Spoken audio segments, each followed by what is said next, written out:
কথা মানুষ সমাজে শুনে, এই সকল মানুষগুলাকে ইসলামের দাওয়াত দেওয়া দরকার আছে না নাই? বিশ্বনবী তায়েফের ময়দানে গেলেন, বড় বড় তিনজন বাদশাকে দাওয়াত দেওয়ার জন্য। আজকে যেমন তাবলীগ জামাতের ভাইরা কিংবা চরমুনায়ের ভাইরা, জামাত ইসলামের ভাইরা কিংবা উলামায়ে কেরাম যারা কোরআনের দাওয়াত গুলা যারা দিতে যায়, তখন ওদেরকে কটাক্ষ করে এমন মানুষ আছে না নাই? যারা তাবলীগ জামাতের দাওয়াত দেয়, ওরা যখন ফজরের নামাজের সময়, যখন সকালবেলা প্রত্যেক মানুষের বাড়ি বাড়ি যায়, আর বাড়ি বাড়ি গিয়ে যখন বলে বাবার নামাজে আসো, নামাজে আসো, ওদেরকে এই কথা বলে কটাক্ষ করে। বাড়িতে খাবার পায় না, এই জন্য শান্তিতে এসে মসজিদে খায় আর মসজিদে ঘুমায়। আমাদেরকে যদি একটু জোরে কথা বলি, রাস্তা দিয়ে যদি একটু জোরে হাঁটি, আমাদেরকে বলে হুজুর মনে হয় আজকে দাওয়াত পেয়েছে, এই জন্য হুজুর আজকে জোরে হাঁটতেছে। আবার যদি আমরা যদি আস্তে হেঁটে যদি কোথাও যদি যাই, তাহলে বলে হুজুর মানুষের বাড়িতে কি খাওয়া খেয়েছে, আজকে আর হাঁটতেও পারে না, দোষ আছে না নাই? এইরকম বিশ্বনবীও কোরআনের দাওয়াত দিতে গেলেন তায়েফের ময়দানে। তায়েফের ময়দানে তিনি যখন দাওয়াত দিতে গেলেন, বিশ্বনবী এতিম নবী, মা নাই বাবা নাই, শুধু চাচারা বিশ্বনবীর সাপোর্টে। মক্কার বেশি অংশ মানুষগুলা বিশ্বনবীর কথা শুনে না, বিশ্বনবী যেখানেই যায় সেখানেই অপমানিত করে। বিশ্বনবী তায়েফের ময়দানে গেলেন, যাওয়ার পর বিশ্বনবী কয়েকজন বাদশাকে দাওয়াত দিলেন। বললেন, ও বাদশা, তায়েফের বাদশারা, তায়েফের বড় বড় ধনী লোকরা, তোমরা শোনো, আমি বিশ্বনবী মুহাম্মদ রাসূলুল্লাহ, আল্লাহ আমাকে কোরআন দিয়েছেন, আল্লাহর নবী বানিয়েছেন, রাসূল বানিয়েছেন। তোমরা যে বাপ দাদার মূর্তি পূজা করতা, ওটা ছেড়ে দাও, বাদ দিয়ে দাও। তোমরা আমি বিশ্বনবীর কালেমার নিচে আসো। এই দেশে মূর্তি পূজা আছে না নাই? গত 16 বছর মূর্তি পূজা করাইতে করাইতে মুসলিমদেরকে মুশরিক বানিয়ে ফেলছে। বাবার মূর্তি পূজা করায়, আবার এখন আসবে কেউ স্বামীর মূর্তি পূজা করাবে। কিন্তু আমাদের কথা স্পষ্ট, যারাই আসুক আর যারাই ক্ষমতা দখল করুক, ইসলামের বাইরে কোনো কিছু করা যাবে। ইসলাম যেটা বলেছে আমরাও সেটাই করব। কন্যা আলহামদুলিল্লাহ। এইরকম বিশ্বনবী বললেন, শোনো, তোমরা বাপ দাদার মুশরিক ছিল, তোমরা মূর্তি পূজা করো, চাঁদ সূর্য এসব পূজা তোমরা বন্ধ করে দাও। তার কারণে সব কোনো কিছুই করতে পারে না, একজন সব কিছু পারে, বলেন তো তিনি কে?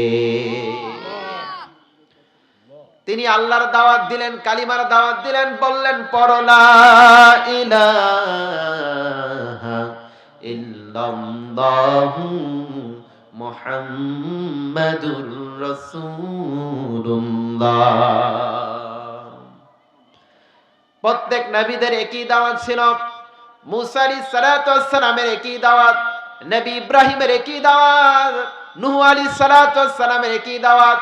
অর্থাৎ পৃথিবীতে যত নবী এবং রাসূল এসেছেন, কেউ তার নিজের দিকে ডাকে নাই, ডেকেছেন একজনের পক্ষে, বলেন তো তিনি কে? বিশ্বনবীও একই দাওয়াত দিলেন, তোমরা তোমাদের বাপ দাদার মূর্তির পূজা বাদ দিয়ে দাও, তার কারণ এটা ইসলাম সাপোর্ট করে না। তোমরা আমি রাসূল এসেছি, তোমরা আজকে ইসলামের কালেমার পতাকাকে গ্রহণ করে না। তারা তো তায়েফের ধনী মানুষ, তারা বলল, তোমার তো বংশ পরিচয় ভালো না, তুমি তো গরিব, তোমার মা নাই, তোমার বাবা নাই, তুমি হলে এতিম, আর আল্লাহর বুঝি কোনো খায়ে কোনো কাম নাই, তোমার মতো মানুষকে নবী বানিয়ে পাঠিয়েছে। আল্লাহর কোনো মানুষ দেখলো না। এই সমাজে কত ধনী শ্রেণীর মানুষ ছিল, এই সমাজে কত বড় লোক মানুষ ছিল, তাদের উপর আল্লাহর ওহী আসে নাই। আর তোমার মতো একটা গোলামের ঘরে, তোমার মতো একটা গরিব ঘরে আল্লাহ ওহী পাঠিয়েছে, এটা আমাকে মানতে হবে। আপনারা বলেন তো, যারা বিশ্ব নবীকে যারা কষ্ট দেয় তারা কাকে কষ্ট দেয়? তারা আল্লাহকে কষ্ট দেয়। যারা বিশ্ব নবীকে যারা আঘাত করে তারা আমার আল্লাহকে আঘাত করে। বিশ্ব নবীর কলিজাটা ছিঁড়ে গেলেন, বিশ্ব নবী কষ্ট পেলেন, তাদের জন্য তবুও বদদুয়া করে না যে আজকে আমাকে অপমান করেছে, কাল হয়তোবা তারা ইসলামের ছায়াতলে আসবে। বিশ্বনবী আবার আরেকজনের কাছে গেলেন, যাওয়ার পর আল্লাহর কালেমার দাওয়াত দিলেন, বললেন, ও মানুষ তুমি শোনো, কোথাকার কোথা থেকে এসেছো, তোমার পরিচয় জানি না, নাম জানি না, তুমি নিজেকে নবী দাবি করছো, আর আমার মতো এত তায়েফের এত বড় লোক মানুষ, আমি তোমাকে নবী হিসাবে মেনে নিব, এটা কিভাবে ভাবলে? সুতরাং তোমার কোনো কথাই শুনবা না, তোমার দাওয়াত গ্রহণ করব না। আবার বিশ্বনবী অন্য প্রান্তে চলে গেলেন, আরেকজনকে দাওয়াত দিলেন, তিনিও সেই কি কথা বললেন।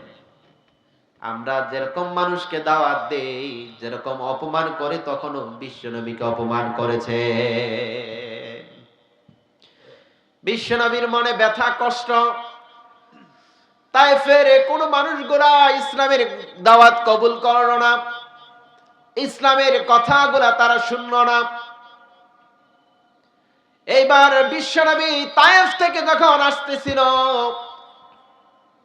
ওই সকল মানুষগুলা, তায়েফের বড় বড় লোক আর ধনাঢ্য মানুষগুলা, তখন ওই সমাজের বাচ্চা যারা বাচ্চা ছিল, উগ্র মানুষ ছিল, তাদেরকে বলল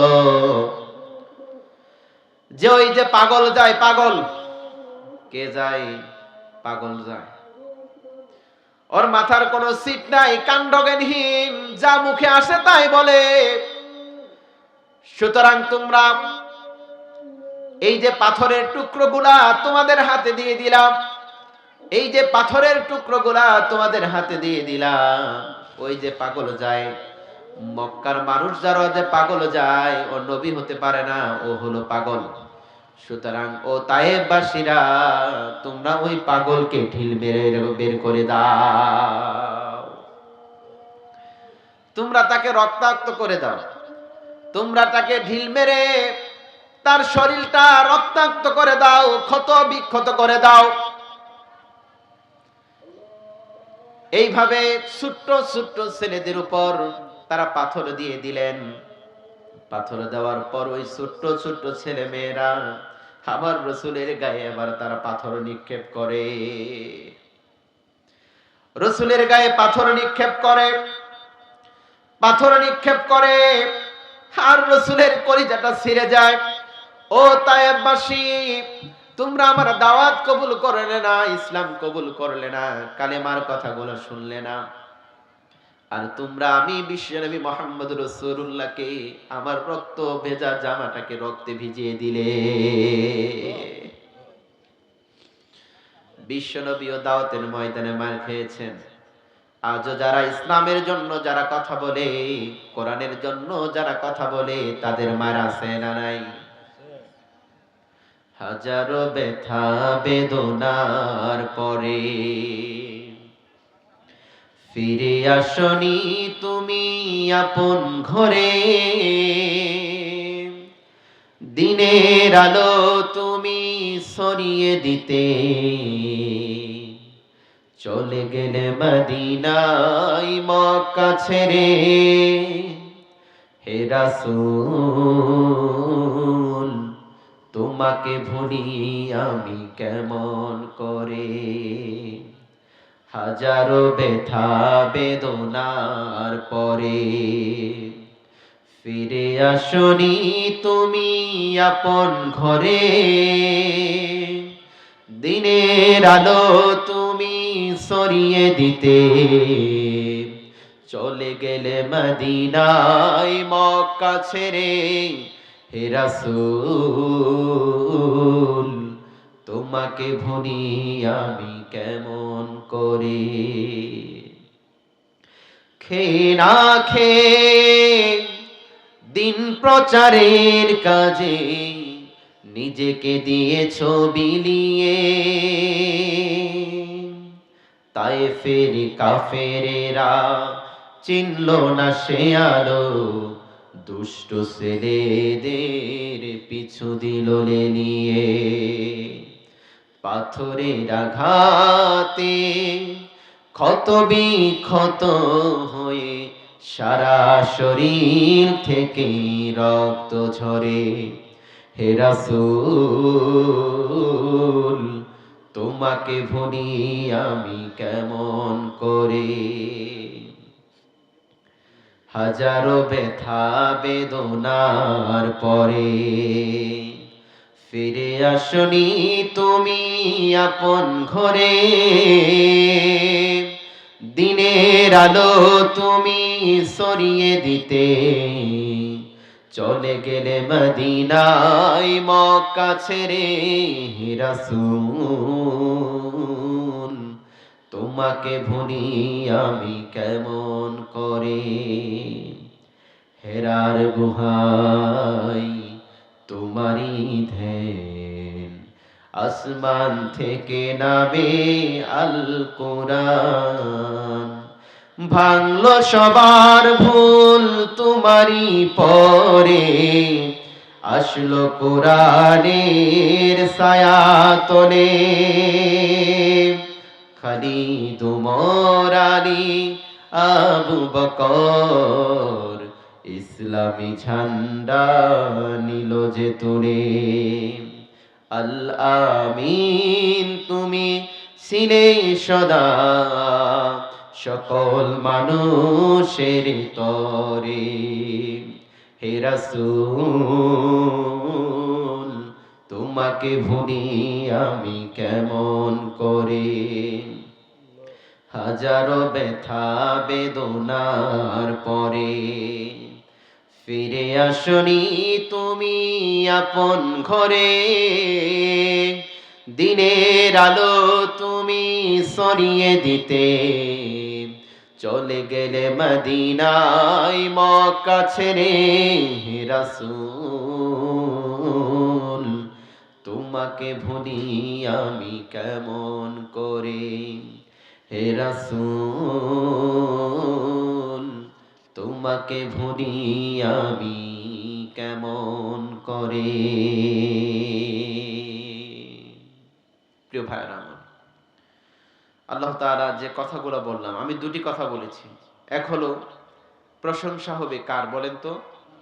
আল্লাহর। সব সময় প্রশংসা হবে কার? আল্লাহ। আরেকটি কথা হলো ইসলামী দাওয়াত, ইসলামী দাওয়াত, ইসলামী দাওয়াত দিতে গেলে মার খেতে হবে, আঘাত আনবে, কিন্তু পিছপা হওয়া যাবে।